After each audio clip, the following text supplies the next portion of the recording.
नमस्कार। आप सभी दर्शकों का हार्दिक स्वागत है। आज की वीडियो में हम चर्चा करने वाले हैं लग्नेश के बारे में। लग्नेश अर्थात लग्न के स्वामी।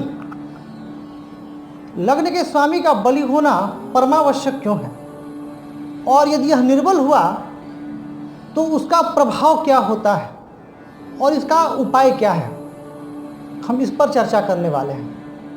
साथ ही इस कार्यक्रम में एक दर्शक के प्रश्न का भी उत्तर दिया जाएगा। और मैं आप सभी से कहता भी हूँ कि यदि आपके मन में भी ज्योतिष से संबंधित कोई प्रश्न हो जो सबके लिए उपयोगी साबित हो सके, तो कोई एक प्रश्न, छोटा सा प्रश्न हो, जो कोई एक प्रश्न का जवाब इस वीडियो में या प्रत्येक वीडियो में दिया जाता है। इस वीडियो में क्या, प्रत्येक वीडियो में दिया जाता है। कई लोग एक साथ 3-4 प्रश्न पूछ लेते हैं, तो उसमें से एक प्रश्न का चयन होता है। तो यदि आपके मन में भी ज्योतिष से संबंधित कोई प्रश्न हो, कोई जिज्ञासा हो, तो आप चैनल के किसी भी वीडियो पर कमेंट करके पूछ सकते हैं। आइए चर्चा शुरू करते हैं। देखिए, मैंने कहा कि लग्नेश का बलि होना आवश्यक है। यह लग्न ही है जो निर्धारित करता है कि व्यक्ति का व्यक्तित्व कैसा होगा, उसका शरीर कैसा होगा, उसका स्वास्थ्य कैसा होगा, उसका तेज, बल, यश, प्रसिद्ध, कीर्ति, आत्मविश्वास, जुझारूपन, यह सब कुछ लग्न तय करता है। शास्त्रों में तो यहाँ तक कह दिया गया है कि यदि लग्न या लग्नेश बलि अवस्था में ना हो तो कुंडली की आधी शक्ति खत्म हो जाती है। और यह व्यवहारिक भी है। मान लीजिए कि आपकी जन्म कुंडली में बहुत सारे राजयोग लगे हुए हैं, लेकिन लग्न जो है वह बलि नहीं है या लग्नेश बलि नहीं है, तो फिर उन राजयोगों का पूर्ण फल आपको नहीं मिल पाएगा। अब मन में सवाल आएगा कि कैसे समझें कि लग्न बलि है या लग्नेश बलि है। तो सबसे पहले हम लग्न पर आ जाते हैं। देखिए, लग्न के अंश का मान यानी जो डिग्री है, यदि 7 अंश से 24 अंश तक है तो लग्न बलि है। यहाँ अंश पर बहुत ज़्यादा चर्चा नहीं करूँगा क्योंकि यह कार्यक्रम लग्न का है। तो 7 अंश से 24 अंश तक यानी 7 डिग्री टू 24 डिग्री, तो आपका लग्न बलि अवस्था में है। अब सवाल हो जाता है लग्नेश। अब लग्नेश लग्न के स्वामी।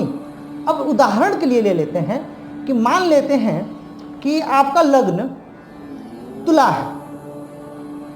अब तुला लग्न के लग्नेश कौन? शुक्र, स्वामी शुक्र होते हैं, तो लग्नेश शुक्र हो गए। अब शुक्र को बलि कब समझा जाएगा? तो साधारण सा सिद्धांत, किसी ग्रह को बलि तब माना जाता है जब वह ग्रह अपनी उच्च राशि में स्थित हो या अपनी मूल त्रिकोण राशि में हो, स्व राशि में हो, तो इनका बल ज़्यादा होता है। मित्र राशि में हो तो भी अच्छा, केंद्र में हो, त्रिकोण में हो, या लग्न का स्वामी लाभ स्थान में हो तो भी बलि माना जाता है। क्योंकि लग्न के स्वामी लग्नेश जहाँ स्थित होंगे उस भाव में अभिवृद्धि करेंगे। तो यदि लाभ भाव में स्थित होंगे तो लाभ में भी अभिवृद्धि करेंगे। एक चीज आपने समझ ली।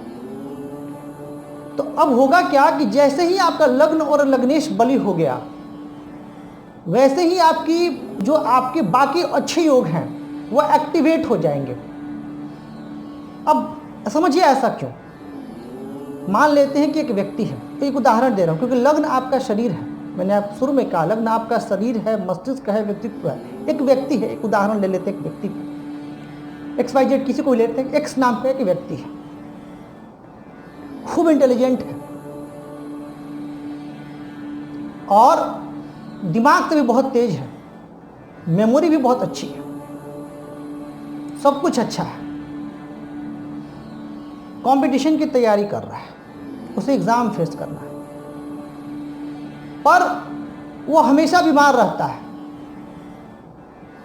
या बहुत जल्दी तनाव में चला जाता है, प्रेशर को हैंडल नहीं कर पाता है, उसके अंदर निराशावादिता है, वो हमेशा डिप्रेशन में रहता है।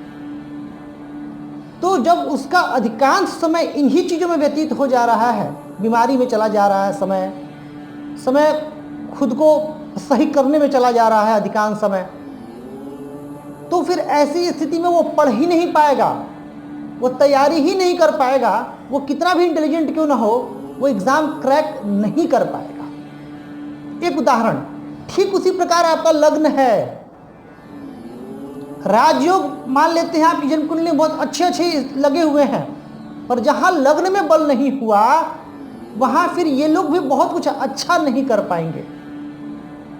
अब लग्नेश को कम माने कि निर्बल है, तो यदि 0 अंश से 5 अंश 6 अंश तक हो और उधर 25 अंश से 30 अंश तक हो, 6ठे 8वें 12वें में स्थित हो, शत्रु राशि में हो, पाप ग्रहों के साथ हो, पाप मध्यत्व में हो अथवा पाप कर्तरी में हो, तो इस परिस्थिति में लग्नेश निर्बल हो जाते हैं। अच्छा, यहाँ निर्बल में एक चीज कहना चाहूंगा कि यदि लग्न का मान अच्छा है, ध्यान से सुनिएगा, बहुत इंपॉर्टेंट बात, यदि लग्न का मान अच्छा है, मान लेते हैं कि लग्न 10 अंश पे है, यदि लग्नेश निर्बल हो गए, जैसे मेष लग्न का उदाहरण ले लेते हैं, मेष लग्न में लग्नेश होते हैं मंगल। अब यदि मंगल नीच के हो गए कर्क राशि पर, तो यहाँ लग्नेश नीच के हो गए, तो क्या फिर इस परिस्थिति में अगर उस व्यक्ति की जन्म कुंडली में और भी राजयोग लगे हुए हैं, तो क्या उसके राजयोग पूर्ण फल नहीं दे पाएंगे क्या? यहाँ मैं आपको शोध के उपरांत की गई एक बहुत इंपॉर्टेंट बात बताने जा रहा हूँ। देखिए, निजभंग राजयोग आप सब लोगों ने सुना होगा, जो ज्योतिष प्रेमी है या ज्योतिष को थोड़ा भी जानते हैं, काफ़ी पॉपुलर योगा है निजभंग राजयोग। अब यदि लग्नेश का निजभंग हो रहा है, एक बात, निजभंग, अब स्वाभाविक सी बात है कि जब कर्क राशि पर होंगे तो चतुर्थ भाव में होंगे, तो केंद्र में होंगे, तो शुभ स्थान में तो वो स्थित है ही। निजभंग कितने तरीकों से हो रहा है यह जानना आवश्यक है। एक निजभंग हो रहा है किसी एक तरीके से, जैसे उदाहरणार्थ चंद्रमा वहां स्थित हो गए। एक निजभंग हो रहा है वहां गुरु भी स्थित हो गए, चंद्रमा के साथ गुरु भी वहां स्थित हो गए। यदि 2-3 तरीकों से निजभंग हो रहा है और यही मंगल नवमांश कुंडली में अपनी स्वराशि वृश्चिक पे हो या उच्च राशि मकर पे हो, तो लग्नेश नीच के होकर के भी शुभ फल देते हैं। यह कोई जरूरी नहीं है कि अगर लग्नेश नीच के हो गए तो आप यह आकलन कर लीजिए कि हमेशा ही बुरा प्रभाव मिलेगा। पर हाँ, निजभंग होना और शुभ वर्गों में जाना, वर्ग कुंडली में अच्छी स्थिति में होना, ये चीज जरूरी है। तो आज चर्चा का विषय यही है कि लग्नेश का महत्व इतना क्यों, और मैंने आपको समझा दिया वो विद्यार्थी वाला एग्जाम्पल देकर के कि लग्नेश का महत्व इतना ज़्यादा क्यों है। आप अपनी जन्म कुंडली देखें, यदि आपकी जन्म कुंडली भी लग्न का मान अच्छा है और लग्नेश बली है, तो आपकी जन्म कुंडली में जो भी राजयोग बने हैं वह राजयोग अपना पूर्ण प्रभाव देंगे। परंतु इसके ठीक विपरीत यदि राजयोग नहीं बने, यदि राजयोग ना भी बने और लग्नेश बली हो, राजयोग ना भी बने और लग्नेश बली हो, तो भी व्यक्ति अपने जीवन में, लग्न और लग्नेश बली हो तो भी व्यक्ति अपने जीवन में अच्छा कर लेता है। परंतु यदि राजयोग बन रहे हैं और लग्न और लग्नेश में बल ना हो, उस परिस्थिति में राजयोग अपना पूर्ण प्रभाव नहीं दे पाते हैं। अब उपाय क्या है, इस पर भी चर्चा करेंगे। एक दर्शक के प्रश्न को ले लेते हैं। उसके बाद दर्शक का नाम है अमन शुक्ला। अमन जी ने लगातार कई कमेंट्स किए और कुछ सुझाव भी दिए कुंडली विश्लेषण का। अमन जी, बहुत लोगों द्वारा मुझे यह सुझाव आ रहा है कि मैं कुंडली विश्लेषण प्रारंभ करूं। यह होगा, थोड़ा सा धैर्य रखना है, वो प्रारंभ होगा। आपका प्रश्न है कि क्या आप रियल एस्टेट में सफल होंगे या राजनीति में। आपने बहुत सारे कमेंट किए जिसमें कि आपने अपना डेट ऑफ बर्थ 8 नवंबर बताया। एक जगह 8 अक्टूबर था, 8 अक्टूबर, लेकिन अधिकांश जगह 8 नवंबर होने की वजह से मैंने 8 नवंबर के ही प्रश्न को लिया है।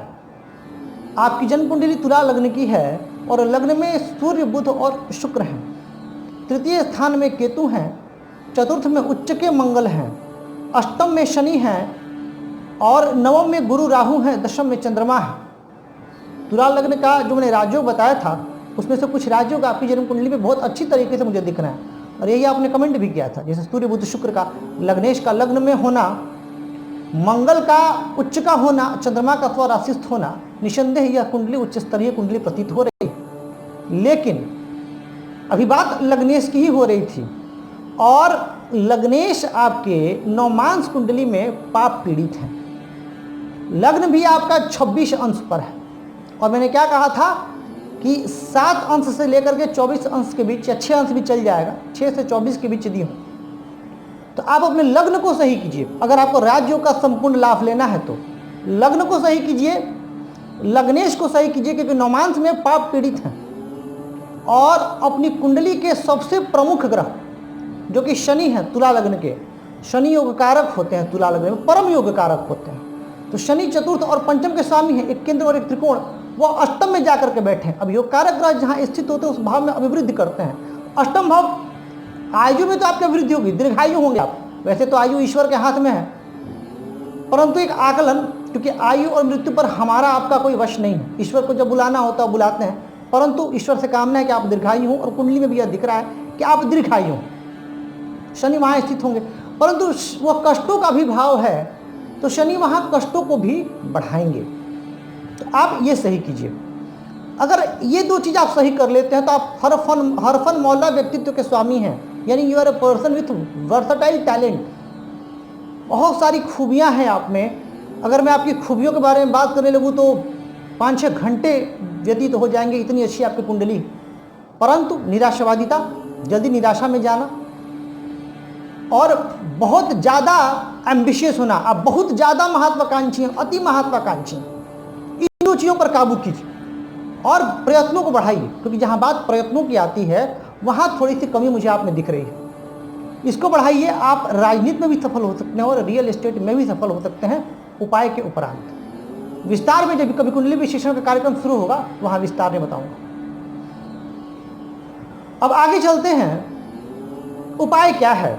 जैसे मैंने उदाहरण तो दो दिया, मेष लग्न का उदाहरण दिया और तुला लग्न का उदाहरण दिया। मान लेते हैं कि आपकी जन्म कुंडली कर्क लग्न की है और लग्न और लग्नेश कमजोर हैं, तो उस परिस्थिति में आप लग्न को बलि कीजिए।